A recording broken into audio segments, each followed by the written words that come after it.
Welcome to the fancy farm. My name is Drea and Amos is here on my back. He usually totes around with me most of the time, not always these days, but anyways, I have had a few questions on how I do bone broth. That is a regular thing that is constantly going in my house. And I actually just had a batch that I needed to dump out. The bones were well used, so dumped it out to the dogs so they could enjoy that goodness. And now I am starting a fresh batch. So what I am going, this is really how I usually do it. I just take a whole chicken.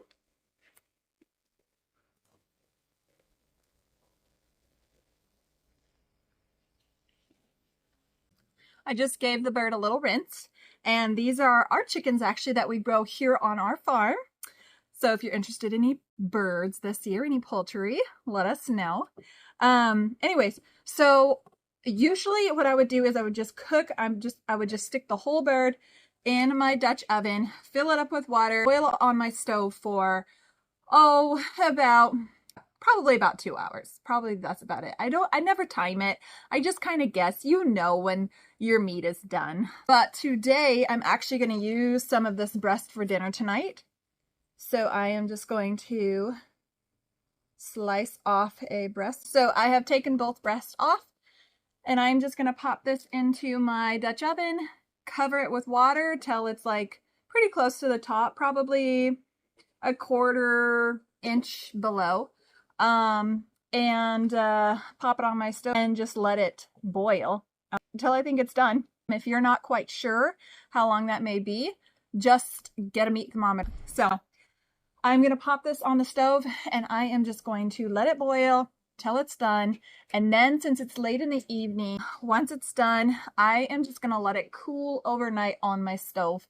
And then tomorrow morning, I am going to process off all the bits of chicken, all the bits of meat, and then I'll transfer just my bones and skin as well. I had a question about skin and all to another pot that I actually keep on my wood stove. So I will show you that tomorrow when my bird is all done and I'm ready to debone it. And yeah.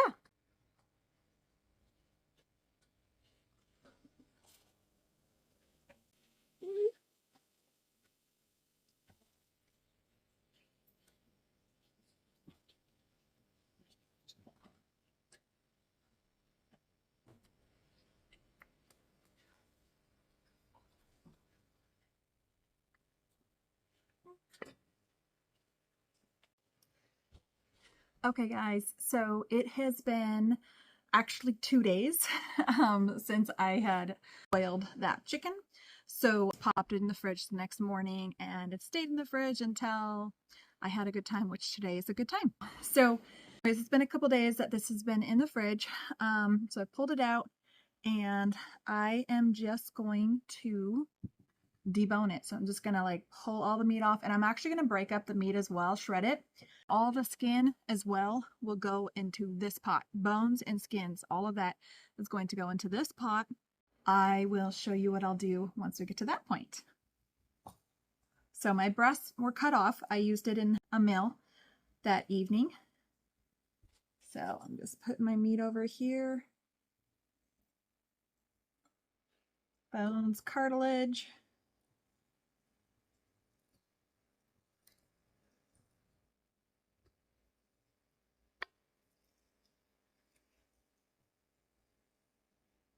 One thing that I've really found when I boil my chicken, I used to always bake my chicken, which I still do bake chicken, for sure too. But I tend to like to do boiled chicken because Joel is not, he'll eat dark meat, but it's not his favorite.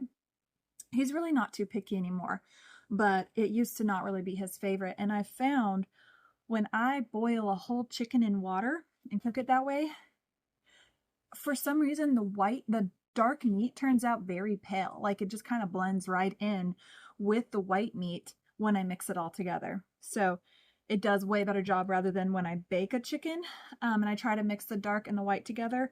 It stands out more, which Joel, like I said, he'll totally eat it. He is not near as picky as he used to be. And I don't know if it's because the flavor, because these are our birds. I do know there's a lot more flavor in it. So if that's the reason why it doesn't bother him anymore.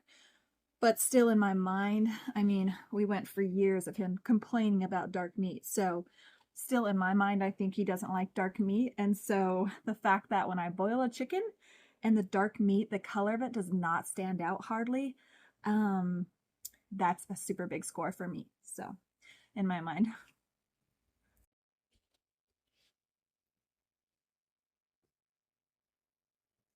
This is a time-consuming process, but the benefits from having bone broth is totally worth it. The goodness inside of your bone broth, and just also having my chicken all prepped and done ahead of time, so I have cooked meat on hand. So say if we're like, you know, I need a fast lunch to pop out, I can just fry up some chicken real quick in my pan with butter and then throw on a veggie on the side, and there's our lunch, and it's delicious. So yes, this is a bit of a time-consuming process, but I only do it once, maybe twice a week at the most. So it's really not that bad.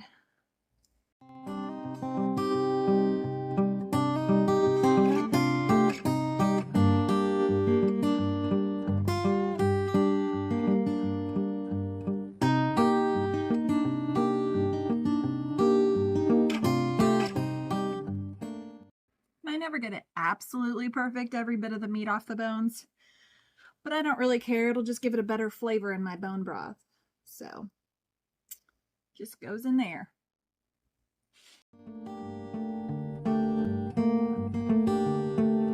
Okay, so I don't know if you can totally see, but there's some jelly stuff in there from the bone, or the broth, the chicken broth, all that good stuff. I am just gonna add straight into here. Everything goes in this, into my bone broth.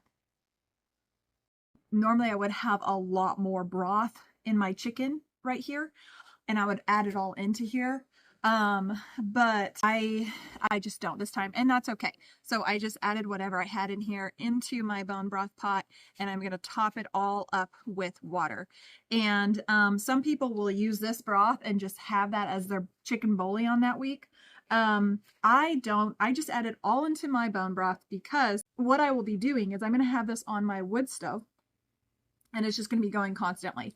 It's just going to be, and I'll be adding more water in, and it's just going to be constantly simmering and just doing its thing.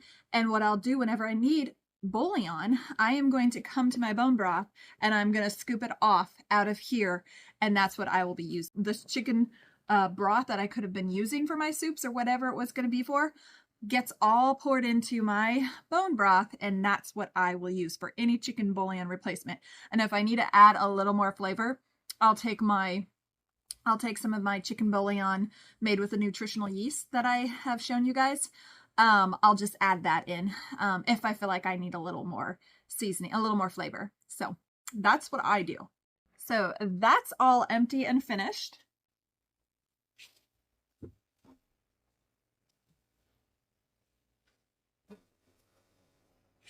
And then I've got this chicken here that I am going to put in a freezer bag. I'll put it in my fridge, and so I have easy chicken on hand if I want to turn it into, like I said, fry it in some butter, salt, and pepper for a side with a veggie for us for lunch, or just a quick, short, easy dinner, or add it into something like chicken enchiladas or some type of meal like that. I'll just keep that in the fridge. That will be our chicken for the week. And then this, I am going to fill it almost to the top. I season my bone broth, especially now. I'm about to do a detox, which I'll be drinking a lot of bone broth. My body has been telling me I need a detox really bad. I'm not sure what's going on, to be honest. I have a friend that's doing a detox, and I was like, oh man, I want to do that with you. I need it. I've been having a lot of skin issues, like breakouts. I have not struggle with breakout like I have been since I was a teenager, and I don't get it. Like, my diet hasn't really changed. If anything, our diet has gotten, well, our diet for sure has gotten super healthy. So it's like the only change is I've had a baby, and so I thought, okay, This started a couple months ago. I'm like, I don't know, maybe things are changing. I don't know, but it's been going on for a couple months and I'm still like struggling with breakouts that I've never had before since I was a teenager. And then the other thing is I can't even wear my wedding ring. I can't hardly wear jewelry at all. I do get away with earrings, but it will cause my ears to get infected. So I put up with it, but then I have to take them out and not wear them for a few days. But yeah, as soon as I put a ring on, doesn't matter what type of ring, even my gold ring, my skin will flare up and rash out. I've just been having a lot of skin issues. And I feel like that's my body saying something's going on. I need to hit the reset button. And so I am going into a detox this week. So I'm going to be drinking a lot of bone broth. And so you have a couple of options with bone broth. You can just fill it up with water and just let it simmer away. Whether I'm going to have it on my wood cook stove. If you have a crock pot, that's how I used to do it. And that was amazing. I just had my crock pot going all the time and I always kept it topped up. And then what happens is if I do another chicken, I add more bones into it. I have come to a point a few times I was like, okay, I'm going to just give all these scraps and bones to the dogs and then I'll put in a fresh bird. So, ever so often you're going to want to just hit reset button with your bone broth. So every once in a while, not super often, you kind of gauge it. You can do it as often as you want. You totally gauge it. I constantly add in more meat and more bones, or more bones, I should say, with bits of meat on them. So it's looking good. It's tasting good. Actually, truthfully, the couple of times that I've had to I felt like, okay, I need to just give these to the dogs and restart a brand new fresh batch, has been times that it got, the water got too low and I hadn't added in water, but as soon as I should have, it all evaporated out. It got it didn't burn, but it just kind of got, I don't know what the word is, but overdone, I guess. I don't know. Anyways, it needed a change. So you just kind of watch your broth in bone broth and see how you feel about it. If it's still tasting good, if it looks good, do it however you want to do it. But I don't think you're really going to go wrong as long as you're adding more bones to it on a regular basis. Because I'm continuing to add water, regularly. So I want to add more nutrition as well, not just constantly water it down and turns into nothing. So anyways, 2 ways you can do this is just top it up with water and just have it a plain bone broth. You could add in some salt, but that's about it. Just completely plain bone broth. And that way, I do want to get into this after my detox because I want to, just for myself mainly, start drinking bone broth on a regular basis. And I'm really bad. My weakness is sweet drinks. We don't use sugar. We use coconut sugar, but still it's a sweet drink. And so I thought, I'm not going to be having coffee. I don't really want to get back into coffee. And so I want to use bone broth as the base of like a water, like whether it's going to be like, I'm going to start trying mushroom coffee. So maybe it would be the base to my mushroom coffee or the base to my hot cocoa, whatever it may be. You can use it as like a drink and you cannot detect it. It tastes totally fine. So anyways, and then you're getting the nutrition, the benefits of bone broth. It's super important to get it in your diet, like weekly if you can. It's super important. That's the plain way you can do it, to sneak it in like with your kids if they're not really getting it. Now my son, he constantly goes over to the wood stove, fills up a cup, and sometimes he'll add salt and pepper. That's his lunch or whatever he wants, his breakfast, whatever he wants it to be, or his snack. He loves it and he's always drinking it. That's another reason why I have to constantly add water, is he's always taking from it. So, but my girls, not as much. They're not as much into it. It's not that they don't like it. I'm kind of the same way. It's not that I don't like it. I don't know why. I just don't think to go get a cup of it. I don't crave it. And Drew craves it. He loves it. Anyway, so I thought once I'm off this detox, I want to get into just having plain, no seasoning, bone broth so that I can turn it into hot cocoa for the girls to get them to get that bone broth in their bodies, to get them to get it in on a regular basis. And me too. But this batch I am going to season well because I like lots of seasoning, lots of flavors. And this is going to be my soup I'm going to be living off this next week. Now I'm allowed meat and non-starchy veggies, and fruit. That's pretty much about it. So no dairy, no caffeine, no grains, lots of things. No, no to. So I'm gonna have a lot of bone broth to drink, and so I'm gonna flavor this up really well because yeah, it just tastes so much better. Okay, so we like lots of seasoning. So I am going to do, this is a huge pot. It took me, it's ridiculous. I think it took me a gallon and a half to 2 gallons of water to fill this to the top. It took a lot of water. So I'm going to heavily, heavily season this. So maybe don't go as heavy as I go, play it by ear, go to taste, or just, you know what, you can always season this even after you pour yourself a cup. That's what my son does all the time. So I did 2 tablespoons of salt. This is Redmond's real salt. Good stuff. Lots of good minerals in it. I'm going to do about half that amount in pepper. So tablespoon.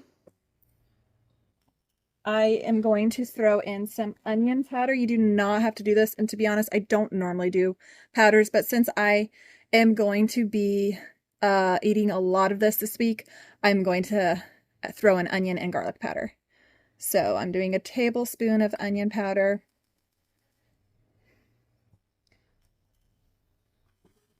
Honestly, could possibly even do more, but like I said, you can season this later too. So, same with garlic, a tablespoon. And then I've got Italian seasoning here. I'm going to do 2 tablespoons. And herbs are wonderful in your bone broth because they are so good for us. They have so many health benefits in all these different herbs. And so they're in this water. They're going to be simmering and working away, working their magic. And then I am going to be drinking it, and it's going to be so good and so nourishing for me. Like back in the olden days, like when you get sick, you ate soup. That's kind of the thing. Eat your soup, eat chicken noodle. Well, in chicken noodle soup, if it's homemade, it's got a lot of these good ingredients, a lot of these good herbs. So that's why. They're not Campbell's chicken noodle soup. Anyways, and then this is just, I've never done this before, but these are some green onions that we had from our garden a couple of years ago, actually. Not last year, but the year before. And I have these on hand, so I am just throwing them in there. So that's that. I'm going to go ahead and mix it up.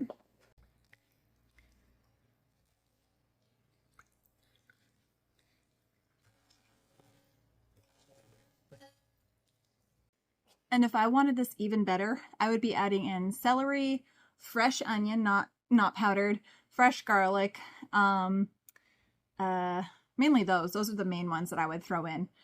Anyways, but I'm not today because I'm out of celery, and to be honest, that was just faster using the powdered, so that's what I did. But if I really wanted to get a little more benefits out of it, I would be doing the fresh raw stuff, not powdered form. So, but this is going to be delicious, and it's still loaded with good things, good nutritious benefits for myself, my body, for my gut. That's what I'm focusing on, is healing my gut. So that is done. I'm going to pop the lid on, and then I'm going to go take it over to my wood stove. Another thing I forgot to share is adding in a little bit of apple cider vinegar. So the vinegar strips more of the good things out of the bones. And anyways, I forget all the terminology, I'm sorry. But either way, apple cider vinegar is really good. And you could use white vinegar. Just the vinegar is going to help you get more benefits from your bone broth. So I'm just going to do a splash. Couple of splashes because this holds a lot of water.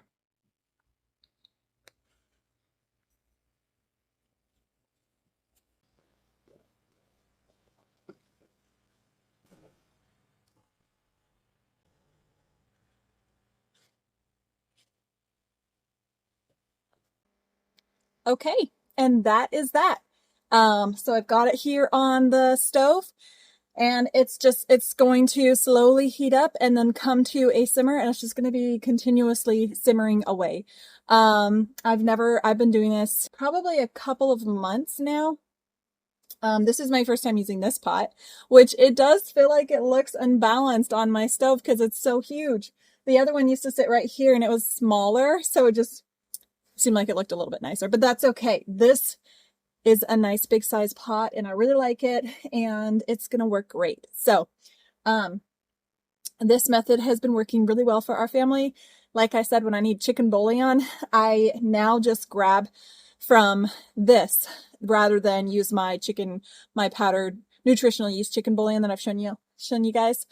That's a great way for in the summertime because I'm not going to be doing this in the summer. We are off grid, so we can't have power going constantly. So a crock pot doesn't work for me anymore. But this method is wonderful in the wintertime. But if you have a crock pot and you don't have a wood stove, do a crock pot. They are wonderful. So, all right. Well, I hope you guys try this out. It's a wonderful way to have bone broth on hand all the time. And then you've got your chicken bouillon. If you need it for a soup, you just take from this and add some more water in. And like I said, when you do another chicken, I'm always constantly putting more bones in here. And you can mix your bones too. You can use beef bones. I haven't done it yet, but that is on the plan. But yeah, I'm at least adding in a whole chicken carcass at least once a week, sometimes even twice. So I hope you guys try it out and I hope you guys enjoyed that video. Thank you for coming along and following me. It helps me tremendously how you guys watch and like, and your comments are wonderful. I've learned so many tricks from you guys, which has been a big blessing for me. And I hope you guys all try this out.